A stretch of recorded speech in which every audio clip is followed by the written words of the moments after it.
Hello दोस्तों, स्वागत है आप सभी का आज के इस वीडियो के अंदर, जिसमें हम लोग बात करने वाले हैं सोना BMW कॉमस्टार के बारे में।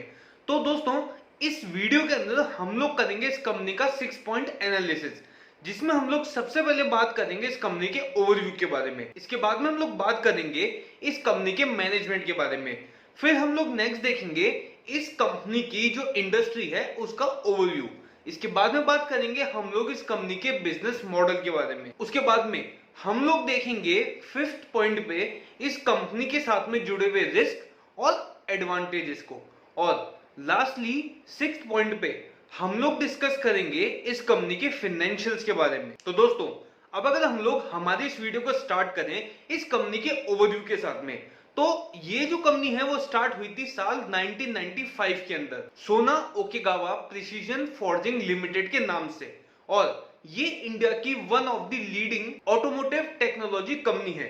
और साल 2013 के अंदर इसका नाम चेंज होकर के पड़ गया सोना BMW कॉमस्टार। अब ऑल ओवर द वर्ल्ड इनकी 4 मैन्युफैक्चरिंग फैसिलिटीज है, जिसमें से जो इंडिया के अंदर इनकी मैन्युफैक्चरिंग फैसिलिटी है उसके अंदर गियर्स के अंदर इन लोगों की प्रोडक्शन कैपेसिटी है 38 मिलियन यूनिट्स की। इसके बाद में जो इनका दूसरा प्रोडक्ट है स्टार्टर्स मोटर्स के नाम से, उसके अंदर इनकी प्रोडक्शन कैपेसिटी इंडिया के अंदर है 3.8 मिलियन की, और डिफरेंशियल असेंबलीज के अंदर इनकी प्रोडक्शन कैपेसिटी है 530 के की। इसके अलावा ये लोग यूएसए, मैक्सिको और चाइना के अंदर इन तीनों कंट्रीज के अंदर 1-1 मिलियन स्टार्टर्स मोटर्स को मैन्युफैक्चर करते हैं। और इसके अलावा इन लोगों के पास में स्वीडन के अंदर इनका एक सेल्स ऑफिस भी है।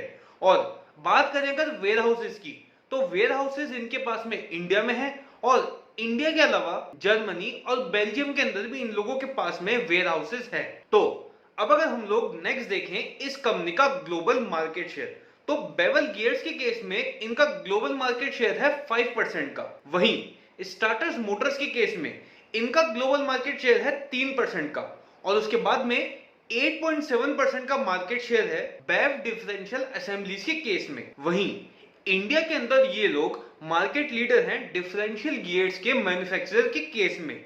अब इसके अंदर इन लोगों की जो पैसेंजर व्हीकल्स की कैटेगरी है उसमें डिफरेंशियल गियर्स के अंदर इनके पास में 55 से 60% का मार्केट शेयर है। इसके अलावा कमर्शियल व्हीकल्स के केस में जो डिफरेंशियल गियर से बनाते हैं उसके अंदर इनके पास में 80 से 90% का मार्केट शेयर मौजूद है, और ट्रैक्टर्स ओईएम के केस में 75% से लेके 85% तक का मार्केट शेयर इन लोगों ने कैप्चर कर रखा है डिफरेंशियल गियर्स के केस में। इसके अलावा इलेक्ट्रिक व्हीकल के केस में ये लोग एक 48 वोल्ट की belt driven starter generator motor को डेवलप कर रहे हैं, और इसके लिए इन लोगों ने व्हीकल लेवल डेमोन्स्ट्रेशन कंप्लीट कर लिया है अपने ग्लोबल ओईएम्स के लिए। और इस चीज को यूज करने से 2 फायदे होने वाले हैं। पहला फायदा ये कि जो कार्बन डाइऑक्साइड का एमिशन होता है वो कम हो जाएगा, और दूसरा फायदा ये होगा कि जो फ्यूल का कंजम्पशन है वो भी कम हो जाएगा। और इसके साथ साथ में दोस्तों, ये पूरे वर्ल्ड के 6 out of top 10 car makers को, 3 out of top 10 truck manufacturers को, और 8 out of top 10 tractor manufacturers को सर्व करते हैं। अब अगर ग्लोबली मैं बात करूं तो ग्लोबल लेवल पे इनके जो पार्टनर्स हैं उसके अंदर सबसे पहले नाम आता है जैगवार का, नेक्स्ट नाम आता है रेनॉल्ट निसान का, फिर इनके नेक्स्ट पार्टनर है जिंग जिन इलेक्ट्रिक नाम से एक कंपनी है वो भी, और इसके अलावा वोल्वो कार्स भी इनके पार्टनर है। वहीं अगर इंडियन लेवल पे हम लोग इनकी पार्टनरशिप्स को देखें तो उसके अंदर इन्होंने जो पार्टनरशिप कर रखी है वो है महिंद्रा एंड महिंद्रा के साथ में, मारुति सुजुकी के साथ में, और अशोक लेलैंड के साथ में भी। तो दोस्तों, अब अगर हम लोग हमारे इस वीडियो में आगे बढ़े और बात करें इस कंपनी के मैनेजमेंट के बारे में, जिसके अंदर हम लोग सबसे पहले बात करेंगे मिस्टर संजय कपूर के बारे में। तो अब जो ये मिस्टर संजय कपूर है वो एट प्रेजेंट इस कंपनी के chairman and non executive director हैं, और इनके पास में 21 सालों का एक्सपीरियंस है ऑटोमोटिव इंडस्ट्री का। और इस कंपनी के अलावा इन्होंने सर्व किया है as a board of director of various companies, और इसके अलावा ये एमडी भी रह चुके हैं जेटकेट इंडिया लिमिटेड के, और इसके अलावा ये चेयरमैन है हरियाणा स्टेट काउंसिल के, और इसके साथ साथ में ये automotive component manufacturer association of India के वाइस प्रेसिडेंट भी हैं। और अब अगर हम लोग मैनेजमेंट में नेक्स्ट बात करें मिस्टर विवेक विक्रम सिंह की, जो कि इस कंपनी के एमडी एंड सीईओ है प्रेजेंटली, तो इनके पास में ओवरऑल एक्सपीरियंस है 15 सालों का, जिसमें से 6 साल का एक्सपीरियंस है ऑटोमोटिव इंडस्ट्री का।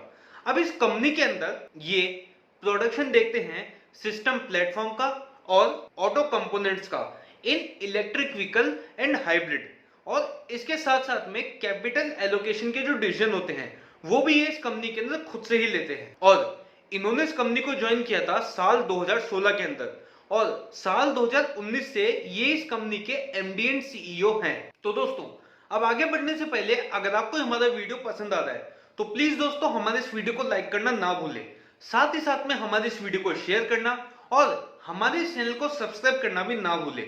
और हमें कमेंट सेक्शन में भी ये जरूर बताइएगा कि वीडियो आपको कैसा लगा, और ऐसा ही सेम वीडियो आप कौन सी कंपनी के ऊपर नेक्स्ट देखना चाहते हैं। तो दोस्तों अब अगर हम लोग हमारे इस वीडियो में नेक्स्ट बात करें इंडस्ट्री एनालिसिस के बारे में, तो जो ऑटोमोबाइल सेक्टर की इंडस्ट्री है उसके लिए सबसे बड़ा ट्रेंड रहेगा इलेक्ट्रिफिकेशन का, यानी कि इलेक्ट्रिक व्हीकल्स का।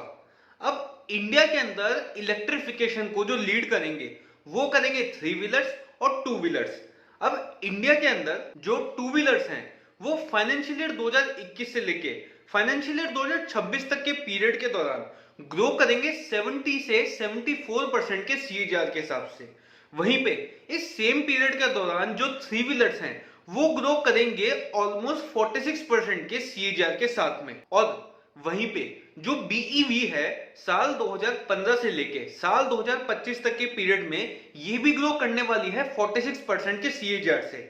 और ये ग्रोथ रेट उस केस में और भी ज्यादा हो जाएगी जब कंट्रीज फॉसिल फ्यूल से चलने वाले व्हीकल्स के ऊपर बैन लगा देगी। इसके साथ साथ में जो गवर्नमेंट ऑफ इंडिया की पीएलआई स्कीम है उसका भी फायदा काफी हद तक ऑटोमोटिव सेक्टर को मिलेगा।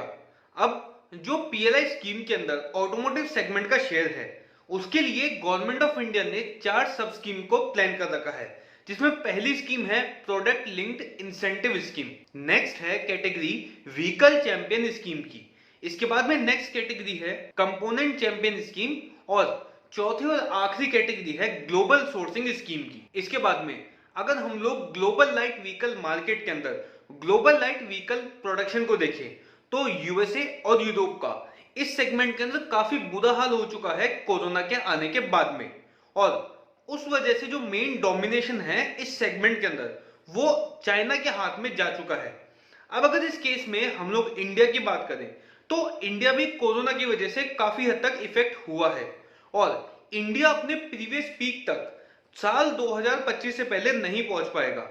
वहीं साल 2025 आते आते इस सेगमेंट के अंदर ग्लोबली 90 मिलियन यूनिट्स का प्रोडक्शन होने लग जाएगा, और इसमें से मेजर कंट्रीब्यूशन 70% तक का जो कंट्रीब्यूशन रहेगा वो आएगा चाइना से, नॉर्थ अमेरिका से और यूरोप से। अब अगर हम लोग नेक्स्ट यहाँ पे इंडियन पैसेंजर व्हीकल इंडस्ट्री को देखें तो फाइनेंशियल ईयर 2016 के अंदर इनका प्रोडक्शन था 3.5 मिलियन यूनिट्स का, जो कि 3.1 मिलियन यूनिट्स तक गिर करके पहुंच जाएगा फाइनेंशियल ईयर 2021 के एंड होने पे। अब यहाँ पे जो ये कंजम्पशन गिर रहा है इसकी वजह रहेगी सबसे पहले तो लिक्विडिटी क्राइसिस, दूसरा रहेगा लोअर प्राइवेट कंजम्पशन, और तीसरा रहेगा shifting of vehicles from BS4 category to BS6 category. और इसके साथ साथ में फाइनेंशियल ईयर 2016 के अंदर हम लोग इंडिया के अंदर जितना भी प्रोड्यूस कर रहे थे उसका 19% हम लोग एक्सपोर्ट कर रहे थे, लेकिन फाइनेंशियल ईयर 2021 के एंड होने पे ये जो एक्सपोर्ट का शेयर है 19% का वो गिर करके पहुंच जाएगा 15% पे, और जो रेस्ट है फाइनेंशियल ईयर 2016 के अंदर 81% वो था डोमेस्टिक सेल्स का, और जो 85% रहेगा फाइनेंशियल ईयर 2021 के एंड होने पे वो भी जाएगा डोमेस्टिक सेल्स की कैटेगरी में। तो दोस्तों अब अगर हम लोग हमारे इस वीडियो में आगे बढ़े और बात करें इस कंपनी के बिजनेस मॉडल एनालिसिस के बारे में, तो ये जो कंपनी है वो अलग अलग व्हीकल्स के लिए अलग अलग प्रोडक्ट्स को मैन्युफैक्चर करती है। जैसे कि ये लोग प्रोडक्ट्स बनाते हैं इलेक्ट्रिक कार्स के लिए, इलेक्ट्रिक 2 व्हीलर्स के लिए, इलेक्ट्रिक 3 व्हीलर्स के लिए, इसके साथ साथ में commercial vehicles, OEM vehicles, passenger vehicles, ये सभी तरीके के जो व्हीकल्स हैं उनको कवर कर लेते हैं ब्रॉडली। और इनके ड्राइवलाइन बिजनेस के अंदर जो इनका मेन प्रोडक्ट है वो है डिफरेंशियल बेवल गियर्स। अब यहाँ पे ये लोग इंडिया के अंदर इसको बनाने वाले सबसे पहले हैं यूजिंग प्रिसीजन फॉर्मिंग प्रोसेस। और इसके अलावा इस प्रोडक्ट को बनाते हुए जो इनका मटेरियल यील्ड रहता है वो इनके कंपटीटर से कंपैरिजन में काफी हाई रहता है, क्योंकि इनके जो कंपटीटर्स हैं वो ट्रेडिशनल मेथड से इसको डेवलप करते हैं और ये यूज करते हैं थोड़े advance method in comparison to their competitors on Indian level. और जैसा कि हम सब लोग जानते हैं कि ऑटोमोटिव इंडस्ट्री के अंदर हमेशा एक साइक्लिकल बिजनेस इसको माना गया है, तो उस चीज से बचने के लिए इस कंपनी ने खुद को डिस्ट्रीब्यूट कर रखा है अलग अलग सेगमेंट्स के अंदर, जैसे कि पीवी यानी कि प्राइवेट व्हीकल, सीवी यानी कमर्शियल व्हीकल और ओएचवी सेगमेंट के अंदर। और इनका जो रिसर्च एंड डेवलपमेंट का एक्सपेंडिचर रहा फाइनेंशियल ईयर 2019 के अंदर, 2020 और 2021 के अंदर, वो रहा 244 मिलियन आईएनआर, 405 मिलियन आईएनआर और 915 मिलियन आईएनआर। अब इनका ये जो एक्सपेंडिचर था इनके उन साल के टर्नओवर का रहा 2% सबसे पहले, फिर रहा 3.5% नेक्स्ट साल का यानी कि 2020 का, और 2021 का रहा वो 6%। अब इलेक्ट्रिफाइड सिस्टम के अंदर जो एम्बेडेड सॉफ्टवेयर है वो एक क्रिटिकल कंपोनेंट है बीईवी एंड एवी स्पेस के लिए, और आगे जाकर के इन दोनों कैटेगरीज के अंदर जो भी इनोवेशंस होंगे वो सॉफ्टवेयर इनेबल्ड ही होने वाले हैं। तो इस वजह से यहाँ पे जो भी कंपनी जितना अच्छा सॉफ्टवेयर बनाएगी, जितनी अच्छी एक्सपर्टीज उसके अंदर हासिल करेगी, वो उन कंपनीज के लिए एक की डिफरेंशिएटर कहलाएगा। और ये जो कंपनी है उन्होंने फाइनेंशियल ईयर 2021 के अंदर जितना भी एक्सपेंडिचर किया था रिसर्च एंड डेवलपमेंट के अंदर, उसमें से 572 मिलियन आईएनआर का एक्सपेंडिचर सिर्फ इसी कैटेगरी के लिए किया गया था। और इसके साथ साथ में ये लोग डिजाइन और मैन्युफैक्चर करते हैं ट्रैक्शन मोटर्स को और मोटर कंट्रोल यूनिट्स को भी फॉर इलेक्ट्रिक व्हीकल्स। और इस केस के अंदर ये लोग ईवी और हाइब्रिड ईवी के लिए जो भी ये दोनों प्रोडक्ट्स बनाते हैं इसमें लोगों ने साथ ले रखा है पीएमएसएम मोटर्स को। वहीं पे बीएलडीसी मोटर्स को इन्होंने साथ में ले रखा है इलेक्ट्रिक टू व्हीलर्स के केस में और इलेक्ट्रिक थ्री व्हीलर्स के केस में। और इसके साथ साथ में ये उन लिमिटेड नंबर ऑफ प्लेयर्स में से है जो कि अपनी ड्राइवलाइन कैपेबिलिटीज को और अपनी मोटर कैपेबिलिटीज को कंबाइन करवा के अपने जो ईवी के कस्टमर्स हैं उनको एक बेहतर वैल्यू प्रोवाइड करवाते हैं। अब अगर हम लोग इनके प्राइमरी ऑटोमोटिव सिस्टम और कंपोनेंट्स के बारे में बात करें, जिसमें सबसे पहले है डिफरेंशियल असेंबलीज। अब इसके अंदर ये लोग डिजाइन, डेवलप और मैन्युफैक्चर करते हैं हाई टॉर्क्यू ड्राइव यूनिट्स को, जैसे कि ड्राइव असेंबली, सील्ड डिफरेंशियल और ओपन डिफरेंशियल। और इन प्रोडक्ट्स के अंदर ये लोग एंटी सीजर कोटिंग को भी यूज करते हैं, जैसे कि फॉर एग्जांपल इलेक्ट्रोलेस निकल। और इसकी वजह से जो ईवी है वो हायर स्पीड पे जा सकती है और उसकी परफॉर्मेंस भी काफी हद तक सुधर जाती है इसको यूज करने की वजह से। तो यहाँ पे अगर हम लोग नेक्स्ट बात करें प्रिसीजन फोर्स गियर्स के बारे में, तो ये जो इनके प्रोडक्ट्स हैं वो डिजाइन और डेवलप होते हैं टूथ प्रोफाइल के जरिए, जिसके अंदर यूज होता है प्रोप्राइटरी सॉफ्टवेयर और इमिटेबल फॉर्मिंग प्रोसेस, जिसकी वजह से ये जो इनका प्रोडक्ट है ये काफी एक्यूरेटली काम करता है। और इसके साथ साथ में जो प्रोडक्ट की लाइफ है वो भी काफी हद तक लंबी हो जाती है। और इनका ये जो प्रोडक्ट है वो काफी हद तक कॉस्ट इफेक्टिव भी रहता है, क्योंकि ये जिस प्रोसेस को यूज करते हैं उसकी वजह से इनका जो मेन रॉ मटेरियल रहता है स्टील, उसका जो परसेंटेज है वो काफी हद तक रिड्यूस हो जाता है इस प्रोडक्ट के अंदर। तो नेक्स्ट यहाँ पे अगर हम लोग बात करें बेल्ट स्टार्टर जनरेटर के बारे में, तो ये जो इनका प्रोडक्ट है वो कुछ इस तरीके से डिजाइन और डेवलप किया हुआ है कि ये यूज करता है हाई पावर डेंसिटी मैग्नेट्स को, और इसकी वजह से हायर एफिशिएंसी मिलती है ओवर ब्रॉड स्पीड रेंजेस पे। और दोस्तों इन सब के अलावा जो मेन इनका पॉइंट रहेगा जिसकी वजह से ये लोग आने वाले टाइम में फ्यूचर को बदल देंगे, वो रहेगा इनका मैग्नेटलेस मोटर्स का डेवलपमेंट। अब ये जो इनका प्रोडक्ट है ये इसको डेवलप कर रहे हैं इजराइल की कंपनी है आईआरपी नाम से, सबसे पहले तो उसको साथ ले लिया। और इसके अलावा इंडिया की कंपनी है आई क्रिएट के नाम से, उसको भी इन्होंने इस प्रोडक्ट की डेवलपमेंट के लिए अपने साथ में ले लिया है। तो यहाँ पे ये तीनों कंपनीज मिलके इस प्रोडक्ट को, मैग्नेटलेस मोटर्स को यहाँ पे डेवलप करने वाली है। अब यहाँ पे इसके काफी सारे फायदे हैं, जिसमें सबसे पहला फायदा ये होगा कि वर्ल्ड का जो 95% रेयर अर्थ मेटल है, इसके अलावा वर्ल्ड का 75% नियोडायमियम मैग्नेट जो है वो चाइना से आता है। तो सबसे पहले तो यहाँ पे चाइना की जो डिपेंडेंसी है इस केस में वो कम हो जाएगी और ये इस कंपनी के लिए काफी प्रॉफिटेबल साबित होगा। अब इसके बाद में जो दूसरा सबसे बड़ा एडवांटेज इस प्रोडक्ट के साथ में एसोसिएटेड है वो ये कि नियोडायमियम मैग्नेट जो है वो मोटर्स की जो कॉस्टिंग होती थी उसका 25% कवर करता था। तो अब जब यहाँ पे मैग्नेटलेस मोटर्स ही डेवलप होने लग जाएगी तो यहाँ पे जो कॉस्ट है मोटर्स को बनाने की वो काफी हद तक रिड्यूस हो जाएगी। तो ये हो जाएगा दूसरा एडवांटेज, जो कि एंड यूजर जो कस्टमर रहेंगे उनको भी मिलेगा। और जो तीसरा एडवांटेज रहता है वो ये कि अभी तक ये हो रहा था कि परमानेंट मैग्नेट जो होते थे, रिसाइकलिंग प्रोसेस के वक्त उनको आइसोलेट करना काफी मुश्किल हो जाता था और इसके लिए कंपनी को एडिशनल कॉस्ट काफी हद तक बेयर करनी पड़ती थी। तो अब ये जो प्रोसेस है कंपनीज को मैग्नेटलेस मोटर्स डेवलप होने के बाद में इसको नहीं करना पड़ेगा और यहाँ पे भी कंपनीज के पैसे बचेंगे। और दोस्तों इसके साथ साथ में सबसे बड़ी बात यह है कि इंडिया के अंदर इनके पास में एक्सक्लूसिव राइट्स इन्होंने ऑलरेडी बाय कर लिए हैं इस प्रोडक्ट को मैन्युफैक्चर करने के लिए। तो यहाँ पे इनकी मोनोपोली, जैसे ही ये प्रोडक्ट डेवलप होगा वैसे ही वो क्रिएट हो जाएगी। अब फ्यूचर के अंदर इलेक्ट्रिफिकेशन को लेके भी इनकी जो प्लानिंग है वो काफी अच्छी खासी इन्होंने कर रखी है। अब इलेक्ट्रिफिकेशन के केस में अभी के टाइम पे ये अपने यूएसए, चाइना और यूरोप के उन कस्टमर्स को प्रोडक्ट प्रोवाइड करवा रहे हैं जो कि 100 किलोवाट से ऊपर की इलेक्ट्रिक व्हीकल्स को मैन्युफैक्चर कर रहे हैं। और फ्यूचर के अंदर ये लोग mid and small battery electric market के व्हीकल्स को भी अप्रोच करने वाले हैं और इनके लिए ये लोग लो वोल्टेज की मोटर्स को प्रोड्यूस करेंगे जिसकी परफॉर्मेंस और पावर डेंसिटी दोनों हाई रहने वाली है। और इसके साथ साथ में इन्होंने हायर वोल्टेज सिस्टम जैसे कि 48 वॉट बीएससी और 30 किलोवाट की प्लग इन हाइब्रिड मोटर और कंट्रोलर को भी यहाँ पे मैन्युफैक्चर किया है। अब इंडिया और चाइना के अंदर ये जो इनके दोनों प्रोडक्ट हैं वो है टेस्टिंग फेज के अंदर और जैसे ही इनकी प्रोडक्ट्स इंडिया और चाइना के अंदर सक्सेसफुल हो जाते हैं वैसे ही ये इस प्रोडक्ट को ग्लोबली भी अपने कस्टमर्स को बेचना स्टार्ट कर देंगे। तो अब अगर हम लोग यहाँ पे हमारे इस वीडियो में नेक्स्ट बात करें इस कंपनी के साथ में जुड़े हुए रिस्क और एडवांटेजेस के बारे में, तो यहाँ पे इस कंपनी के साथ में जो सबसे बड़ा रिस्क है वो है डिपेंडेंस ऑन ग्लोबल मार्केट।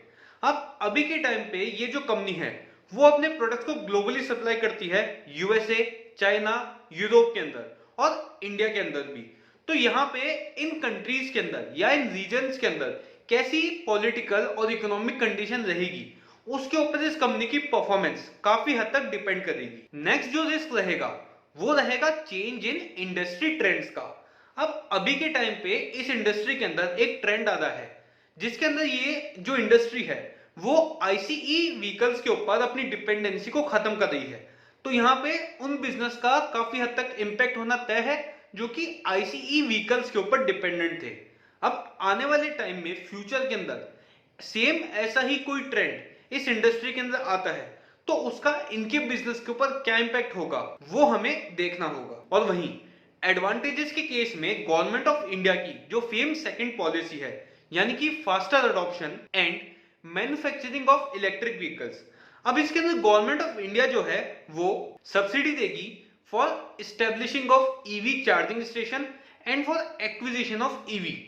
अब इस कंपनी का जो टोटल रेवेन्यू है उसमें ईवी का जो शेयर है वो रहता है 14% के आसपास का। तो यहाँ पे डेफिनेटली इस कंपनी को इस गवर्नमेंट ऑफ इंडिया की जो फेम सेकंड पॉलिसी है उसका फायदा होगा ही होगा। तो अब अगर हम लोग हमारे इस वीडियो के लास्ट पार्ट की तरफ चले और डिस्कशन करें अगर इस कंपनी के फाइनेंशियल्स के बारे में, जिसमें हम लोग सबसे पहले देखेंगे इस कंपनी का रेवेन्यू फ्रॉम ऑपरेशन। तो फाइनेंशियल ईयर 2016 के अंदर इस कंपनी का रेवेन्यू था 6,231 मिलियन आईएनआर का, जो कि फाइनेंशियल ईयर 2021 के अंदर इंक्रीज होकर के पहुंच गया 15,663 मिलियन आईएनआर तक। और इस पीरियड के दौरान जो कंपनी ने ग्रोथ रेट अचीव करी वो थी 26% की CAGR की। वहीं पे अगर हम लोग नेक्स्ट अब इनका प्रोडक्ट वाइज ब्रेकअप देखें तो यहाँ पे डिफरेंशियल असेंबली से आता है 17.6%, वहीं पे डिफरेंशियल गियर से आता है 27.8%, micro hybrid starters Motors cover करते हैं 26.7%, कन्वेंशनल स्टार्टर्स मोटर्स कवर करते हैं 23.8% और अदर गियर से आता है 2.8%। वहीं अगर हम लोग लोकेशन वाइज बात करें तो नॉर्थ अमेरिका से आता है 36.1% का रेवेन्यू, वहीं पे यूरोप से आता है 26.5%, इंडिया से आता है 25% और चाइना से 7.6% और इसके अलावा रेस्ट ऑफ द वर्ल्ड से आता है 4.8%। वहीं अगर हम लोग वर्टिकल वाइज देखें तो पैसेंजर व्हीकल होल्ड करते हैं 68%, कमर्शियल व्हीकल होल्ड करते हैं 14%, ऑफ हाईवे व्हीकल होल्ड करते हैं 17% और इसके अलावा अदर्स में जाता है 1% रेवेन्यू का। वहीं पे अगर हम लोग इस कंपनी के ईबिटा को देखें तो फाइनेंशियल ईयर 2018 के अंदर वो था 1690 मिलियन INR का, वहीं फाइनेंशियल ईयर 2021 के अंदर एंड होने पे वो इंक्रीज होकर के पहुंच गया 4410 मिलियन INR का। तो इस पीरियड के दौरान कंपनी ने ईबिटा में ग्रोथ रेट अचीव करी 27% के CAGR की। वहीं इस सेम पीरियड में जो इस कंपनी के मार्जिन थे वो 27.1% से इंक्रीज होकर के पहुंच गए 28.2% तक। वहीं सेम पीरियड के दौरान जो प्रॉफिट आफ्टर टैक्स था उसके अंदर ग्रोथ रेट रही 29.5% की CAGR की और फाइनेंशियल ईयर 2018 के अंदर इसकी वैल्यू थी 766 मिलियन INR की, जो कि 2021 फाइनेंशियल ईयर एंड होने पे इंक्रीज होकर के पहुंच गई 2152 मिलियन INR तक। और इसके साथ साथ में आने वाले 10 सालों के अंदर जो इनकी ऑर्डर बुक है वो है 14,000 करोड़ INR की और इसके अंदर 57% का शेयर जो है ईवी होल्ड करता है। तो अब अगर दोस्तों हम लोग इनके कैश फ्लो का एनालिसिस करें लास्ट के 10 साल के डेटा के हिसाब से तो यहाँ पे इनका जो cash flow from operating activities before working capital changes है वो है 1616 करोड़ का। इसमें से कंपनी ने टैक्सेस पे किए 268 करोड़ के और वर्किंग कैपिटल के अंदर चेंज आया 338 करोड़ का। तो यहाँ पे इस कंपनी का जो cash flow from operating activities निकल करके आया लास्ट के 10 साल का वो था 1010 करोड़ का। अब इसमें से कंपनी ने केपेक्स के अंदर डाला 865 करोड़ और यहाँ पे जो बचा वो वैल्यू रही 145 करोड़ की और इसको हम लोग बोलेंगे free cash flow available to firm. मतलब कि आसान भाषा में अगर मैं बात करूं 145 करोड़ INR बचे डेप्रिसिएशन, टैक्सेस, वर्किंग कैपिटल और केपेक्स को निकाल देने के बाद में। अब इसके साथ साथ में कंपनी ने लास्ट के 10 सालों में डेट ले रखी थी तो इसकी वजह से इन्होंने इंटरेस्ट पे किया 199 करोड़ का और यहाँ पे जो उन्होंने नेट डेट इशू किया था वो क्या था 135 करोड़ का। तो यहाँ पे इन सबको एडजस्ट करने के बाद में 81 करोड़ का अमाउंट निकल करके आया cash flow available to shareholders के लिए। अब यहाँ पे इसका आसान भाषा में मतलब ये हो गया कि सारा डेट निकालने के बाद में सारे एक्सपेंसेस और सारे इन्वेस्टमेंट निकालने के बाद में 81 करोड़ बचा शेयर होल्डर्स के लिए। अब यहाँ पे इन लोगों ने इक्विटी जो इशू करी वो करी 859 करोड़ की और जो इनका डिविडेंड पे आउट रहा वो था 187 करोड़ का। तो यहाँ पे कोर कैश इंक्रीज जो हुआ इस कंपनी का वो रहा 753 करोड़ का। लेकिन अब यहाँ पे फाइनेंस के कैश फ्लो में लास्ट के 10 साल में निकल गया 760 करोड़। तो यहाँ पे इस कंपनी का जो नेट कैश इंक्रीज हुआ लास्ट के 10 सालों में वो रहा -7 करोड़ का। तो इस वजह से इस कंपनी के जो कैश फ्लोज हैं वो ज्यादा एक्साइटिंग नहीं है। और अगर मैं कैश फ्लोज के टर्म में बात करूं तो इस कंपनी ने कुछ भी अर्न नहीं किया लास्ट के 10 सालों के अंदर। तो दोस्तों ये था हमारा पूरा वीडियो सोना कॉमस्टार के ऊपर। उम्मीद करते हैं वीडियो को पसंद आया होगा। तो प्लीज दोस्तों अगर आपने इस वीडियो को एंड तक देखा है तो हमारे इस वीडियो को लाइक करना, शेयर करना और चैनल को सब्सक्राइब करना ना भूलें। साथ ही साथ में प्लीज हमें कमेंट सेक्शन में बताइएगा कि वीडियो आपको कैसा लगा और ऐसा सेम वीडियो आप कौन सी कंपनी के ऊपर फ्यूचर में देखना चाहते हैं। तब तक के लिए धन्यवाद।